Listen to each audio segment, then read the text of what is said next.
Olá, igreja, bom dia! Que alegria te ter aqui no nosso devocional de Páscoa.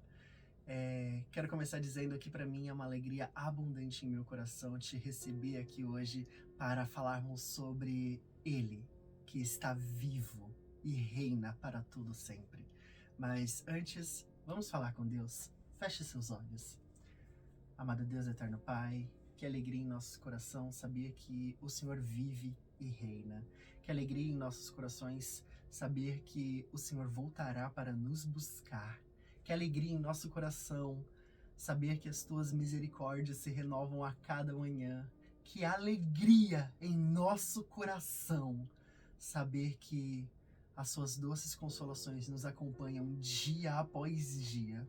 Senhor, que cada família aqui representada hoje venha ser impactada pelo teu poder, pela tua graça, pela tua glória, pois sabemos que o Senhor está aqui, sabemos que o Senhor nos ama, sabemos que o Senhor está preparando um lugar para cada um de nós. Essas são as coisas que te pedimos e te agradecemos no nome do teu Filho amado, Jesus Cristo. Amém. Graças a Deus. Amém. O tema da mensagem de hoje é Ele vive e ainda não terminou.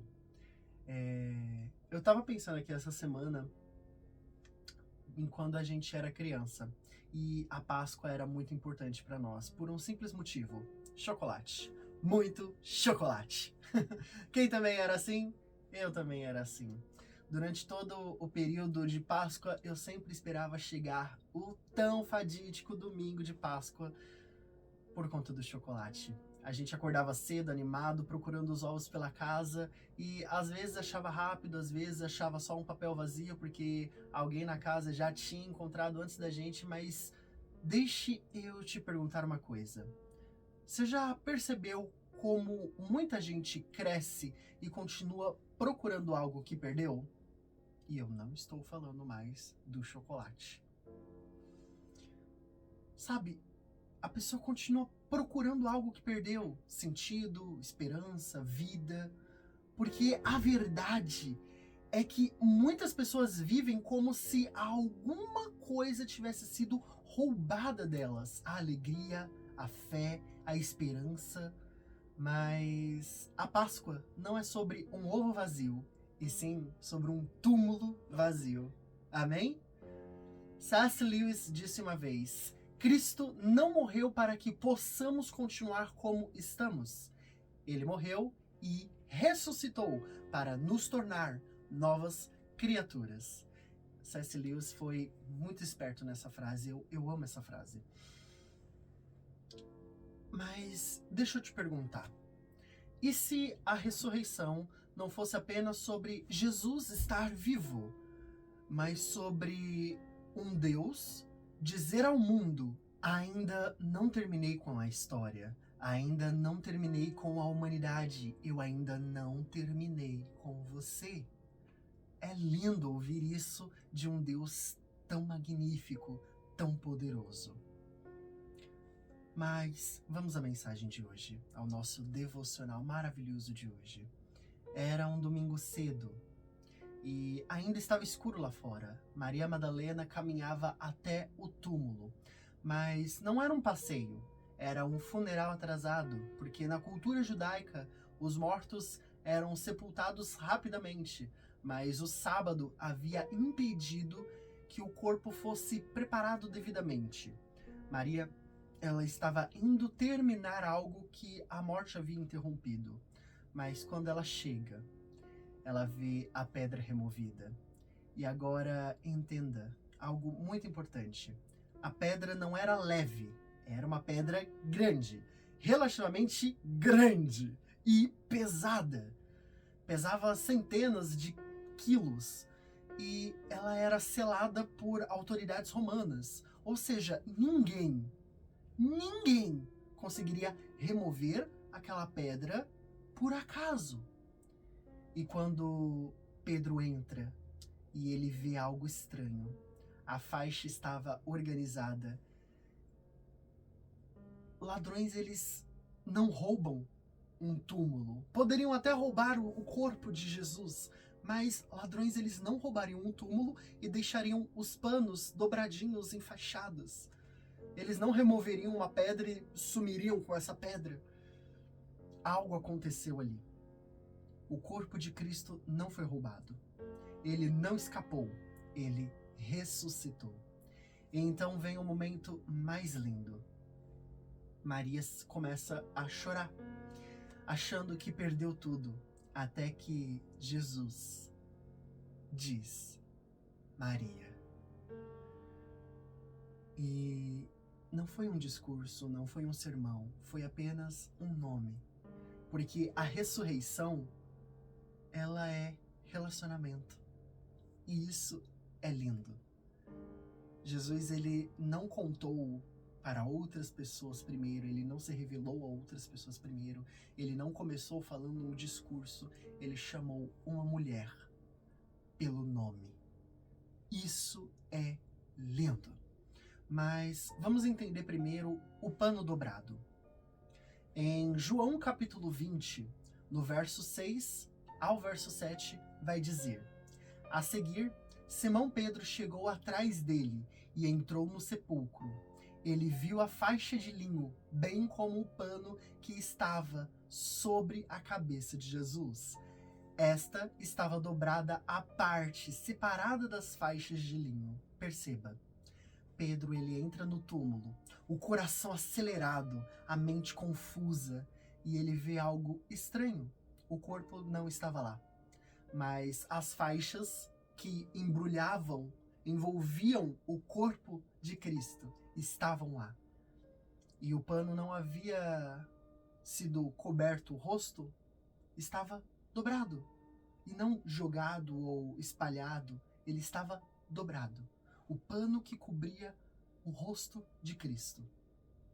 Agora eu quero que você entenda isso. Se alguém tivesse roubado o corpo, não haveria tempo para a organização.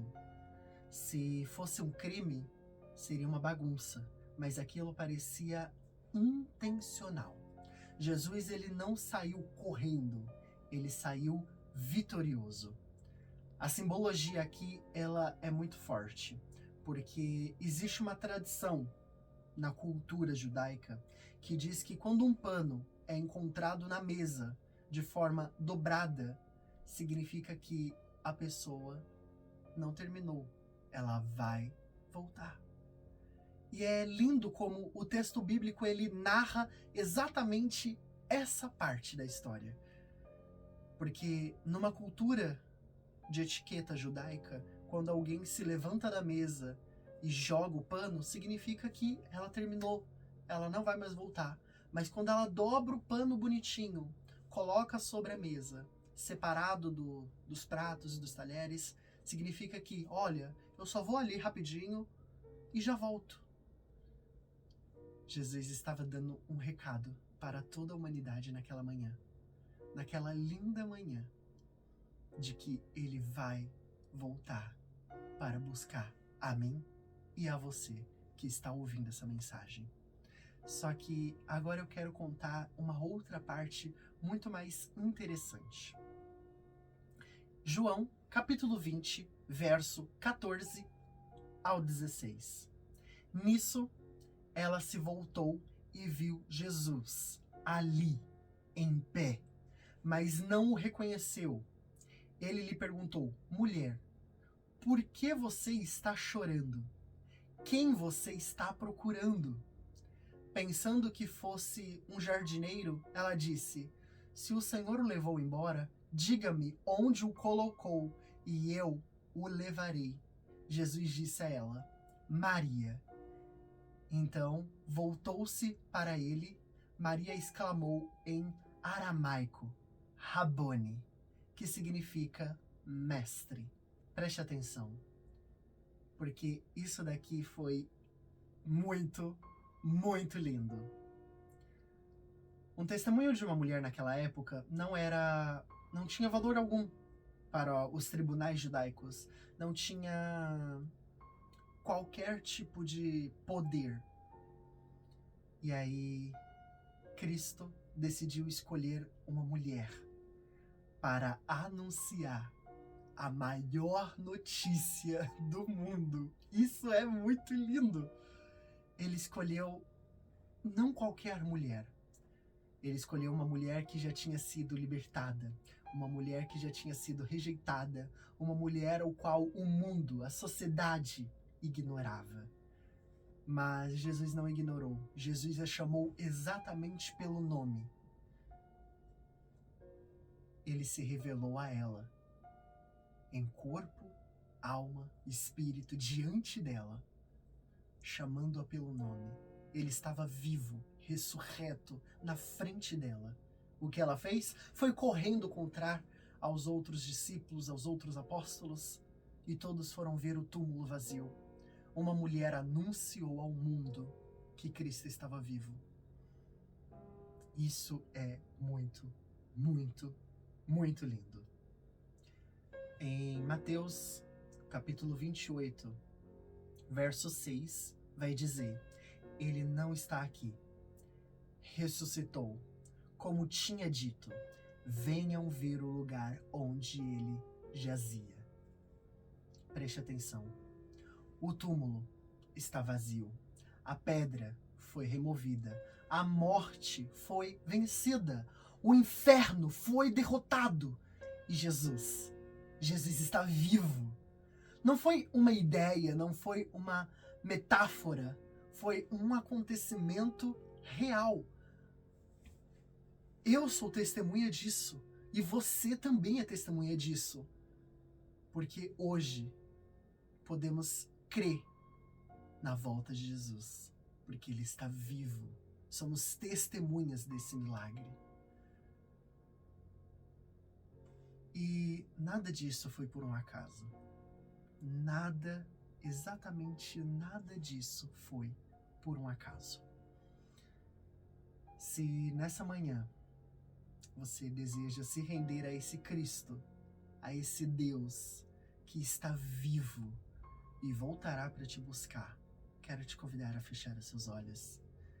Se hoje você quer recomeçar a sua vida, se hoje você quer experimentar uma nova vida, eu não quero que você saia daqui da mesma forma que você entrou.